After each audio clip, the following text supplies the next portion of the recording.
24 घंटे भी नहीं लगा, 24 घंटे में भी मैं अपने घर में बोरिया बिस्तर समेट के मैं आ गया। तो मुझे बोला गया कि तुम घर में नहीं आना, नहीं तो पापा लाठी लेकर बैठे हैं, तुमको बाहर निकाल देंगे। No no no no.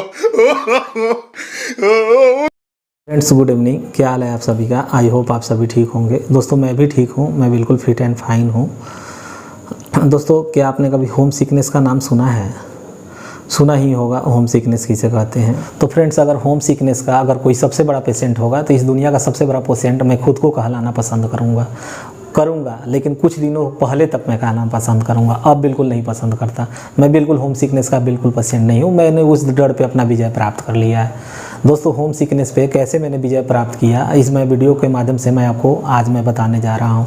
तो मुझे ये लगता था कि मैं अपने सिटी को छोड़ के मैं कहीं भी जाके अगर रहूँगा तो मैं रह नहीं पाऊँगा, मेरा दिल ही नहीं लगेगा, मेरा मन ही नहीं लगेगा। मैं कैसे रहूँगा अपने माता पिता के बिना, कैसे मैं रहूँगा अपने चाचा चाची से दोस्तों के बिना, कैसे रह पाऊँगा, कैसे ये गली के बिना रह पाऊँगा जहाँ पे मैंने बचपन बिताया। पता नहीं दोस्तों, जो होम सिकनेस के जो बंदे होते हैं, जो पेशेंट होते हैं, अपने माइंड में बहुत सारी चीज़ अपनी घर और घरेलू लाइफ और जहाँ पे वो पैदा होते हैं, जहाँ पे जन्म लेते हैं, जिस गली से वो गुजरे होते हैं, मतलब उन चीज़ों से वो इतने ज़्यादा जुड़े हुए रहते हैं जो वो घर छोड़ के कहीं जा नहीं सकते।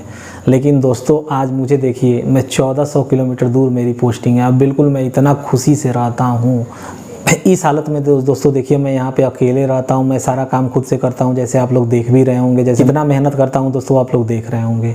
होम सिकनेस का बंदा जो होता है, होम सिकनेस वाला जो बंदा होता है, वो खुद में एक ऐसे अपना माइंड क्रिएट कर लेता है, अपनी एक छोटी सी एक दुनिया बसा लेता है। जो यही जो है, यही एक दुनिया है। जो आप समझिए, जो होम सिकनेस गुलर का पिलवा कह सकते हैं। गुलर के जो पिलवा होता है, इतना ही दूर में वो गोल गोल में वो समझ लेता है जो मेरी दुनिया इसी में सीमित है, इसके आगे कोई दुनिया है ही नहीं। तो दोस्तों मैं भी 2010 के पहले मैं भी वही सोचता था, जब मेरा घर, मेरे माता पिता, मेरे भाई बहन, मेरे मोहल्ला, मेरे रिश्तेदार, इन लोगों के आगे कोई दुनिया है ही नहीं। यही है मेरी दुनिया, यहीं में रह जाना है, यहीं पे मर खप जाना है, आगे कोई मेरी लाइफ ही नहीं है। मुझे बस कहाँ रहना है तो मोतिहारी में रहना है। मैं भी यही सोचता था, जैसे चाहे 5000 कमाऊँ, कहाँ रहूँगा तो मोतिहारी में, कहाँ कमाऊँगा तो मोतिहारी में कमाऊँगा। लेकिन दोस्तों मैंने इस चीज़ पे मैंने विजय प्राप्त कर लिया, और प्राप्त करने में मुझे बहुत टाइम लगा, ऐसा नहीं है, उसके साइड इफ़ेक्ट पड़ते रहे मेरे को।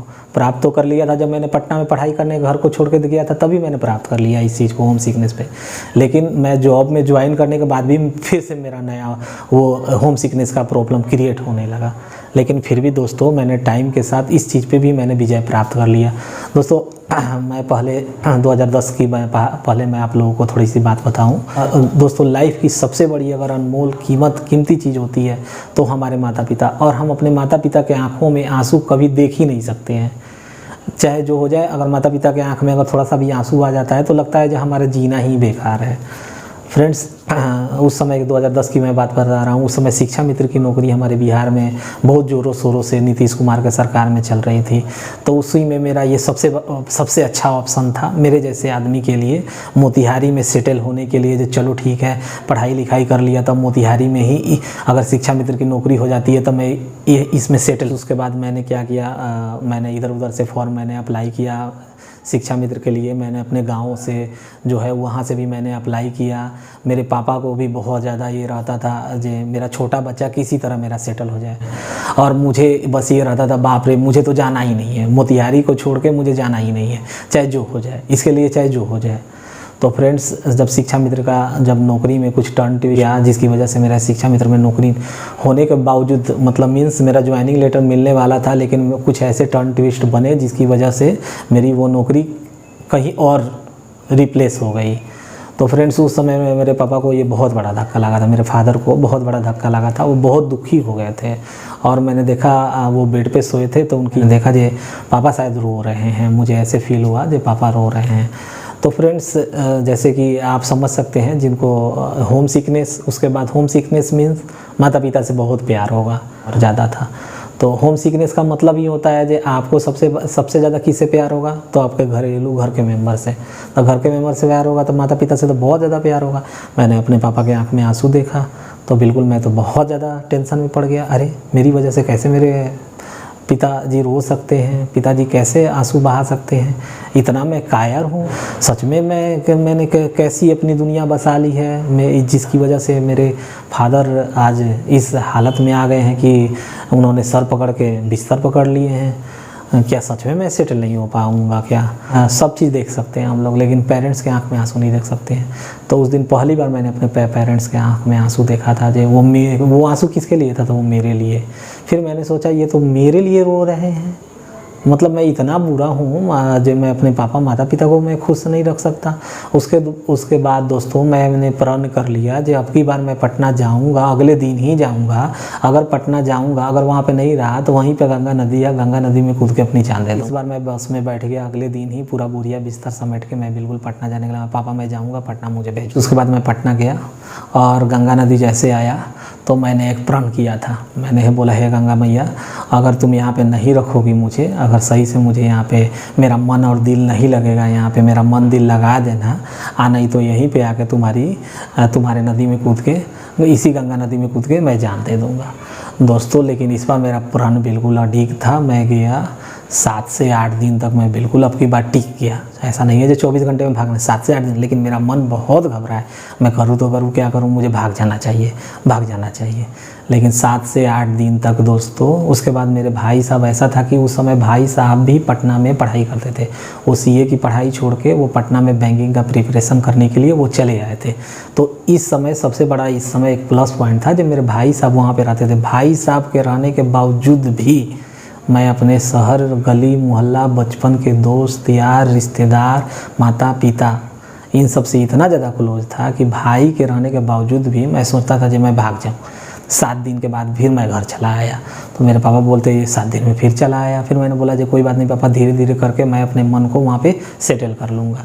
तो फ्रेंड्स ऐसा एक टाइम बना जो 7 से 14 दिन बना, 14 से 15 दिन बना, ऐसे 1 महीना बना, फिर 2-2 महीने में टिक जाता था। फिर मुझे थोड़ा सा बैंकिंग प्रिपरेशन मैं करने लगा तो सेट प्रैक्टिस करने जाता था।